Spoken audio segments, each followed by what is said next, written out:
All right, it's Monday, December 2nd, 2024, and last night President Biden gave his son Hunter the largest, most sweeping pardon ever in presidential history.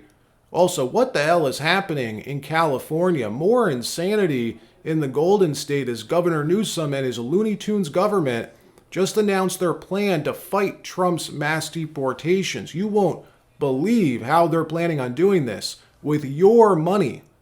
Wait till you see this. But before we get started, thank you for liking and sharing these videos. It really helps out the channel. And consider subscribing so you don't miss these regular updates. So the once great and prosperous California, one of my favorite states, geographically speaking, the one state I want to live in, up in Humboldt County or Del Norte County, buy a little cabin up there along the Smith River or the Trinity River. I'd do that in a heartbeat if there was a different government. California's got the highest state income tax in the country, almost 15%. That means if you earn, let's say, $100,000 a year, between federal and state, you'd owe more than half your annual income. I consider that theft. It's theft, pure and simple. American citizens should pay zero income tax. And because Californians give the government so much of their money, they should expect in return that the state treat their money with the utmost respect. They better be an absolute perfect steward of our money, investing it back into the community, improving the lives of Californians, which is why if I lived in California, if I was paying Gavin Newsom 15% of my hard-earned money, I'd be livid, absolutely livid over what he did yesterday, calling a special session this week with the state legislature to set aside taxpayer dollars to protect undocumented migrants from the Trump administration's deportation plan, going as far as saying they want to pay their legal fees, paying the legal fees of the undocumented migrants facing deportation. You can't make this up. Watch. The governor has called a special session that will convene this week to set aside money to battle the Trump administration. Will some of that money also be set aside to protect migrants and undocumented immigrants in California as they seek either legal advice or continued legal financial backing to support their efforts to stay within California and the United States?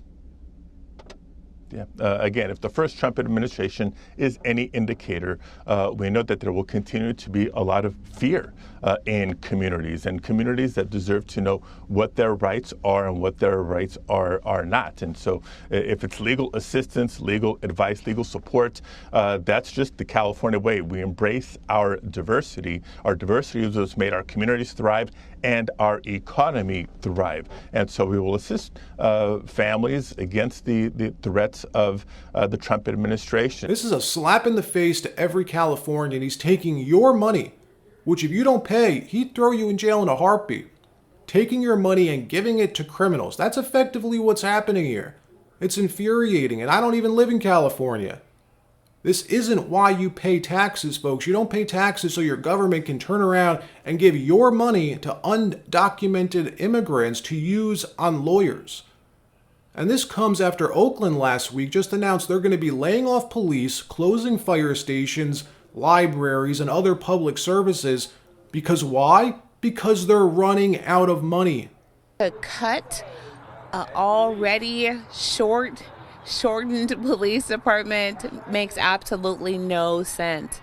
And to cut the fire department means absolutely no sense. In a contingency budget plan released in June, the city talked about reducing the police force down to around 600 officers. The contingency plan would also brown out a handful of fire stations, freeze positions across city departments, and reduce hours at rec centers, libraries, and senior centers. California's in massive debt. They have like a $55 billion deficit this year. And Gavin Newsom thinks it's a good idea to waste his state's resources on paying the legal bills of criminals. And by the way, earmarking more than $12 million this year for reparations. California's legislature passed 14 reparation bills this year in 2024. One of the bills which passed the legislature and Governor Newsom hasn't signed yet, probably because he's running for president in 2028, would establish a brand new agency in California to decide who and how to divvy out reparations. deciding if cash or land is better payment. And get this, the agency would be granted authority to decide eminent domain over people's land. Eminent domain, in my opinion, should be unconstitutional, is unconstitutional. It's official. The state, once known as the symbol of the American dream, has lost its freaking mind.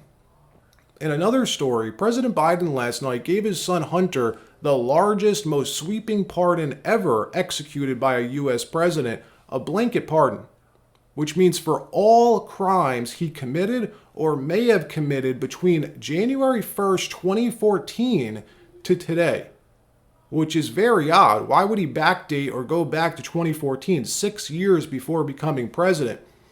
I wonder why. What happened on that date? Well, that happens to be when Hunter Biden was hired by Burisma, the largest gas and energy company in Ukraine, and was paid $1 million a year to peddle influence with his father, the then vice president, which means everything the Democrats have been saying for years has been a lie. They've spent 8 years screaming that nobody's above the law, when clearly Hunter is. And look, I'm not surprised Joe did this. I have nothing against Hunter personally, but I don't like being lied to. And Joe Biden is a liar. He lied about his son peddling influence. He lied about knowing about it. He lied about getting rich from it. And even his surrogates are having trouble defending this. Watch. Joe Biden is leaving office making the strongest possible case for Donald Trump that anybody could possibly make it, and that's that our government and our justice system is of, by, and for the elites and nobody else. He ran to banish Trumpism from our political system in this country, and he has left it politically and now institutionally the strongest possible political force in this country. It is a complete and utter failure by the head of the Democratic Party and the President of the United States. Never again do I want to hear, oh, Donald Trump's a liar. You can't believe anything he says. Donald Trump will abuse his power. Donald Trump will only use the system to benefit himself and his family and so on and so forth. Never again. I have one question for Karen, and that is, why did he need an 11-year blanket pardon going back to 2014 when Joe Biden was the vice president? We are sitting on the biggest cover-up of who knows what crimes, and Joe Biden amazingly knows exactly, roughly, when it started. He knows just about when it all started. He's leaving office in complete and total disgrace. He is a liar, and there is no other way to spin this today. This has nothing to do with Trump and everything to do with the character of Joe Biden. You guys can spend all day long trying to spin this, that this is Donald Trump's fault, that this is somehow caused by Donald Trump. Oh, he's appointing the wrong people. Oh, he did it. Oh, this is the worst possible thing a president could possibly do to his party and to the country, to sit for a year and say, I will not do this. I will not do this. The rule of law is sacred. We have to respect the justice system. Juries, we have to respect juries. We have to respect the guardrails and the norms of our democracy. These people are liars. Inflation is transitory. Afghanistan, it's a success. The border is secure. Robert Hur is a liar. The videos are cheap fakes. Biden has a cold. He'll never drop out. Oh, I'll never pardon Hunter. It's all a lie. It is all a grift. Every American, except the most partisan, brain-rotted people, are going to be outraged by this today. He is going to leave off. You think 38, 39% job approval is bad? Just you wait. Just you wait. He's disgraced today. Outrageous. Scott, you don't need to hurl names and say people like me are brain rotted. Come on, that's a little beyond the pale, even for you, Scott. Listen, I disagree. We can disagree. You don't have to defend this. He's leaving office. You don't have to defend it. You don't have to die on this hill. You can say this is wrong because everybody knows that it is. It's wrong. Are you fine with the lying? Are you fine with him sitting before the election all year and lying to the American people? Are you fine with the lying about it? I don't think that he was lying. I think he made a decision after the fact and decided this was the right thing for him and for his family. Period. Full stop. John, Donald do Trump we not decided have that the it minutes was okay to and pardon. Joe Biden, Karine Jean-Pierre, how many minutes of tape do we have of both of these people telling the American people this will not happen? It's I mean, we could play it all morning. It's a lie, and it's a lie to benefit his own family, and that's fine, all but that it let's is. just- And everybody who let's went on just- TV and said, oh, look how he's calling the us- modern George Washington. He's drained every ounce of credibility from every surrogate. If Karine Jean-Pierre had an ounce of self-respect, she'd get off the plane in Africa today, where they're going, so he can avoid the press and resign. He's drained all of her credibility, and everybody else who's defended this, it's draining for them forever. Well, and Karen, to be fair, Joe Biden, we did play that sound earlier, did flat out say on multiple occasions, and the press secretary did, that he would not pardon Hunter Biden. And look, let's be clear, Joe pissed off a lot of Democrats last night. He put a big fat bullseye on the backs of everyone else who was involved in Hunter's shady business dealings. Just because the DOJ can't prosecute Hunter, it doesn't mean they can't go after everyone else involved. And there was a whole ton of Obama officials who got filthy, stinking rich during this time frame. What this does do, though, is it gives Trump a political opening to pardon every single J6 defendant, every single mom and dad and grandmother and everyone else who was peacefully protesting on J6, who got swept into the Capitol building by the Capitol Police. Joe Biden's FBI then ruthlessly rounding them up and throwing them in jail, many of them still in prison today. Trump should pardon all of them, and I believe he will. Last night, Trump posted on Truth Social saying, does the pardon given by Joe to Hunter include the J6 hostages who have now been imprisoned for years? Such an abuse and miscarriage of justice. In another story, the nomination of Kash Patel for FBI director isn't sitting well with permanent Washington. We covered it in detail yesterday, and the attacks against Kash have only just started. He's promised to release the Epstein files, the P. Diddy files, the JFK files. Kash is a huge proponent of government transparency. Over on Morning Joe, the show that exemplifies the bureaucratic class in D.C., they were having a fit over this morning. In fact, they barely even mentioned Joe Biden's pardon to Hunter this morning, but they spent 40 minutes on Kash Patel. Roll the tape. And number two now, Kash Patel.